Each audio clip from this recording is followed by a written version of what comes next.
Hey, what's up, bro? You ready? Yeah, let's get it. Hey guys, this week for week 1 is DIY week, and if you don't know what that is, DIY is basically do it yourself, and it's just tutorials on how to make things yourself. If you follow me on Twitter, then you probably see me post a picture or a video of me wearing a shirt that I made for Cam. This is the front, it's a crop top that I made, and this is the back. Says K&M and Bay Area 22, because at the time Myles was 22. I will not be physically going through the motions of showing you like step by step how to make the shirt, just because I don't have all the supplies that I need to do that, what supplies you do need and how to do that, and then I will link you to the tutorial that I used and like based it off of how I created my own shirt. So basically what you're gonna need first is a white shirt. Get that from anywhere, basically like Walmart, Target, any store that sells clothes, or I got mine from Michael's, which is a fabric or like an artsy craft type store. That's basically where I got all my supplies as well. So if you have a Michael's, I would consider going there, like, or any crafts type store. Supplies. You need cardstock paper, a white t-shirt, this type of paintbrush, like a spongy paintbrush, cutting tool, masking tape, cardboard, your paint, black paint, white paint, whatever paint you want. It depends on what color shirt you have. Next, after you have your shirt, figure out what kind of style shirt you want it to be. For me, I was feeling, since it's kind of like sporty type look because of the little stripes on the sleeves, I was like, I want a t-shirt, but I want it to be a little bit cuter, feminine, so I said crop top. When you're making a crop top, you're gonna need to try it on and then mark where you think you want it to be cut so it's not too short. My philosophy is cut less and then cut more if you want to, because if you cut too much at first, there's no way to put that fabric back onto your shirt. After you figure that out, you're gonna need to figure out what you want the shirt to be saying.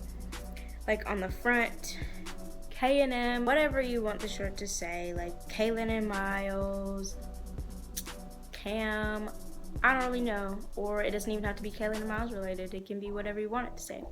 But you need to figure out what you want it to say. When you're figuring out what you want the shirt to say, you need to go onto a Microsoft Word document and figure out the sizing. Just figure out how big you want the letters to be, printing it out on regular paper at first so you can test it out and see if you like the sizing. And once you get that figured out and you figure out what your saying is for the front, then you can print it out on cardstock paper. And basically the reasoning for the cardstock paper is after you print it out, you're going to get your cutting tool and you're going to cut out and make a stencil for your shirt. And once you cut out your little saying, it'll be cut out, metaphorically, this is the cutout, and you're gonna take your paint brush and your paint and you're gonna sponge it on using the metaphorical stencil that you made. And once you have your stencil, you're placing it on the shirt, the blank spaces that say your phrase. And you get your paint and you dab it on.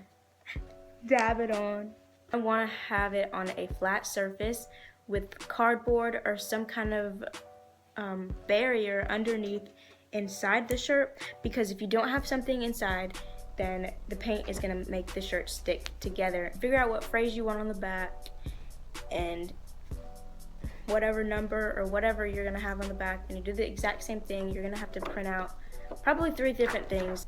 Essentially need 3 pieces of cardstock paper for when you make your stencils for your lettering and your numbers. Stripes, you're going to need the masking tape.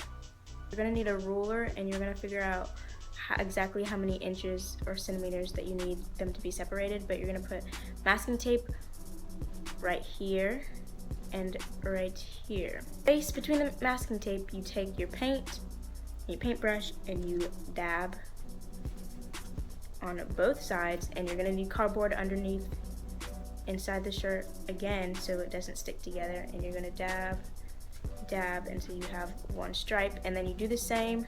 Kind of winged it, so, and it turned out mediocre. I mean, overall, the shirt is not that bad, and I'm proud of myself because I can't really do anything artistic, to be quite honest. But this shirt came out pretty good. I mean, you can see where I've messed up on the lettering, but from a distance, it looks A1.